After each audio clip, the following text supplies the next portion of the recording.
Hey, Magic fans, welcome back. This is your captain speaker on Captain Clyde's MTG. Um, I don't know what's going on with the Phyrexian leaks anymore. Um, one more card got posted, I think. The numbers went up by one, but I haven't seen anything different. They're putting out cards that have already been spoiled before, like I said.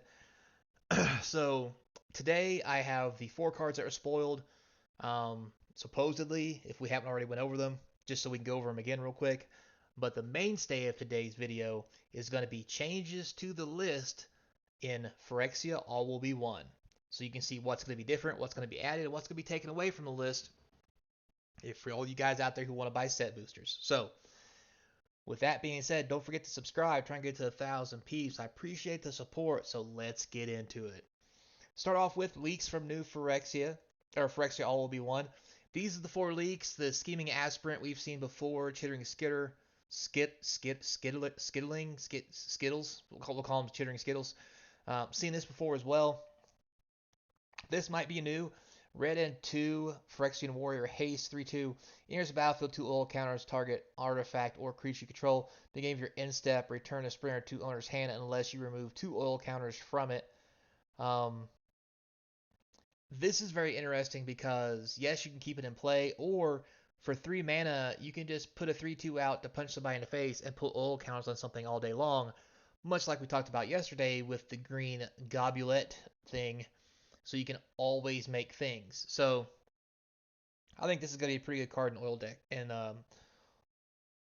oil counter decks or whatever we're going to call them. The other thing is the Mycosynth Gardens. Ugh, what a name! So this thing's a sphere. It taps for colorless, but for one, it'll tap for any colored mana. But the big thing is for X, it becomes a copy of target non-token artifact you control, mana value X. Um, that's pretty amazing.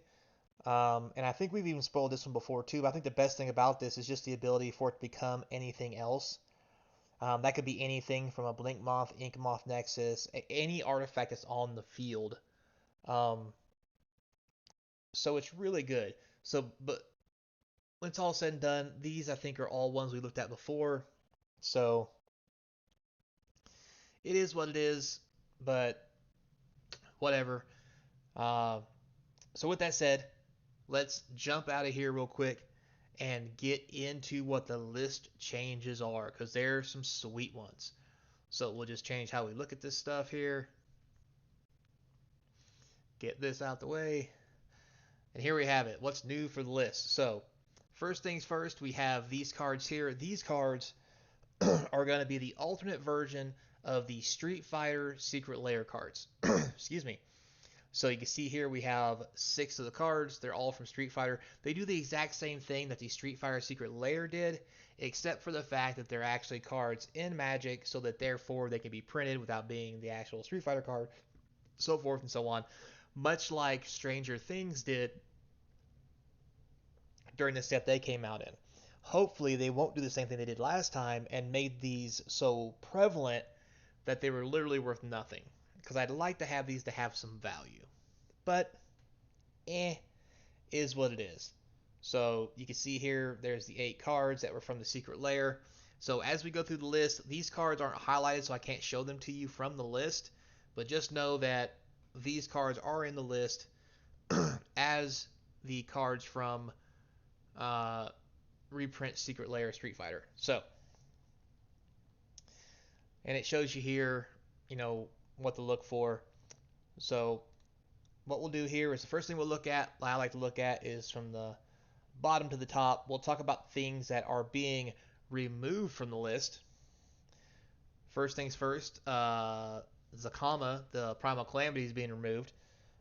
That's pretty okay. It's not really worth a whole lot. Obviously, this is the old Secret Lair um, from the previous um, set where they did the. I just talked about it. Stranger Things. So they're taking this thing out. Finally, this thing's been printed so much. Jesus needs to just get rid of this thing. Um, War Chanter's Skull, not a big deal. Lupine, common. Vivian Reed's coming out. Not really worth a whole lot, so no big loss here. Snapper, no loss. Motorist, Urbrice the Hidden. This is actually not worth a whole lot anymore. It's been in there for a while, so no loss here either. Treasure Troll, nothing. Tapestry of the Ages, nothing. Stonehaven Pilgrim, no loss there as well. Suzuki Summonings, not worth anything either. Uh, this, another common, not worth anything. Skullwinder, nothing to talk about there. Sink into Technuma, whatever the hell that means.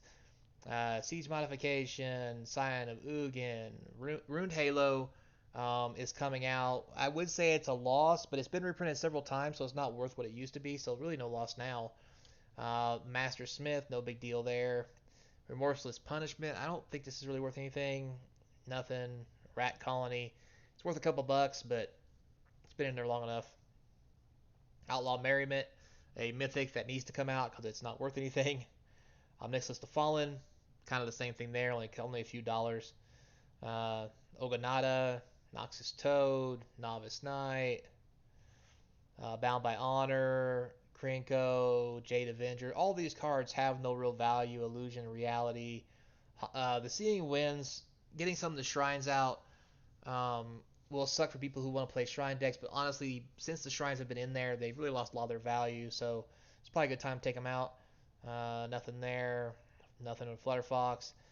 This is an Elspeth mythic that Planeswalker's worth honestly nothing. It's not even worth a dollar really, so it needs to come out.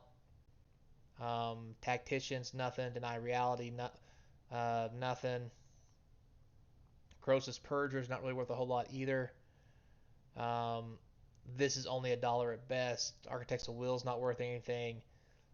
Coal Flinger, no. Admiral Beckett Bass, that's probably the only real loss, and even it's not worth all that much. So what we just saw we go through is an actual good flushing of the list for taking out cards that are honestly have no value, um, that you could just go buy for a few pennies or a couple quarters, and not really giving you any value. So I'm happy to see that. So let's hope when we go look at the rest that they're putting in that we see some actual value then. So the cards added to the list start from the top and go down. Augmented armor, so that's not too bad. It's a decent rare. It's nice to be reprinted finally. Um, Regular common. It's a Phyrexian card, so it's kind of on par. Blightsteel Colossus. Now that's a good one to be in there. That's a good $10-$20 card. That's nice to see. Also on par with the flavor of Phyrexia. Due respect. Um, and it's okay. Fist of the Suns. This needs to not be in here. It's been in here once or twice already. I'm really getting tired of seeing it, but I mean, whatever. Game plan.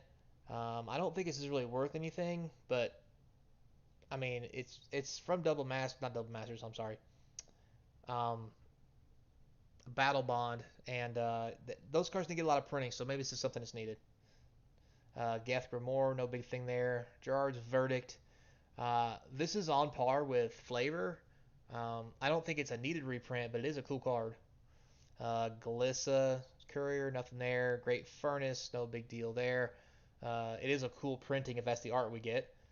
High Ground, nothing special there. Implode. Beacons, not a big deal. Caldera Complete's pretty nice. That's a good $5 to $10 card. Nothing big there with Kimba's Legion. Lantern of Insight. That's probably worth a little something, not much. Leon Arbiter, good reprint. However, it's probably a little late. It's been printed a couple times. Lose Hope. Uh, Not the greatest thing. Mana Geyser. It's a common, not necessary. Another common. Mirrodin Besiege. Um, this is starting to see a little bit of action, so this might actually be a few dollar card. Michelson's Lattice. Now, this reprint is so needed. This is a $30-$40 card. This is probably going to bring it down to around 20, but still, this is going to be a great hit in the set spot. Now, Spellbomb, good reprint. Phyrexian Alta reprinting again. I mean, it's still a $20-$30 card, so why not? It's a good hit, even at rare. So, there you go. Phyrexian Monitor, no big deal there. Prowler, nothing special. Phyrexian Snow Crusher is what it is. Splicer, no big deal. This is very interesting. This is not worth a lot, I don't think, but it is a card that was kind of hard to get that didn't see a lot of play from um, the D&D sets. So it is what it is. Phyrexian Vault, no big, nothing big there. Praetor's Council is a decent card, so it's nice to see that get a reprint finally. Priest of Norn, no, nothing special there. Reaper Sheldred, again, nothing special. Route reprint is nothing special, but it is a nice card to hit, especially for you commander players. Sabretooth Cobra, Soul of New Phyrexia is a nice reprint. We haven't seen this since M15 Commander, so that's pretty cool. Survivor's Cash, Sword of Feast and Famine reprint is going to be pretty good. That's probably a good 20 spot, along with the Sword of War and Peace. So two swords getting reprinted, along with a third one with the new sword coming out. Good on flavor, good mythics to hit. Toxic Vela, nothing there. Vile Requiem, nothing there. Sliver, nothing. These, once again, are the Street Fighter remakes. Azuri, Renegade Leader, not bad. Gitaxian Probe, good hit. Kaito, decent card, another good mythic. Kaya, I mean, this is not the best Planeswalker, but it is a mythic Planeswalker. Reprint of Slow Bad. I love Slow Bad.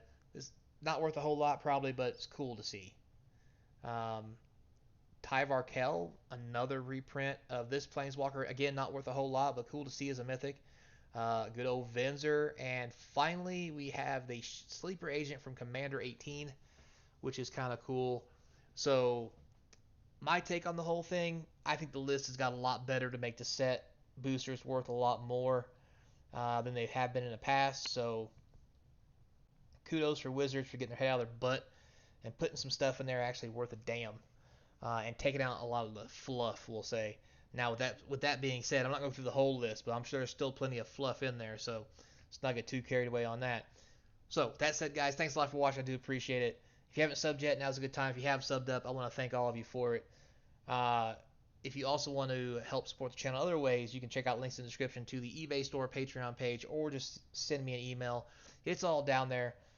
And at the end of the day, remember, until next time, be kind. And as usual, I hope to see you across from the game table. Oh, and don't forget, Monday will be the Dominator Remastered box review value for draft. After which we get to start the collector booster series. And that's gonna be fun. Later, playa.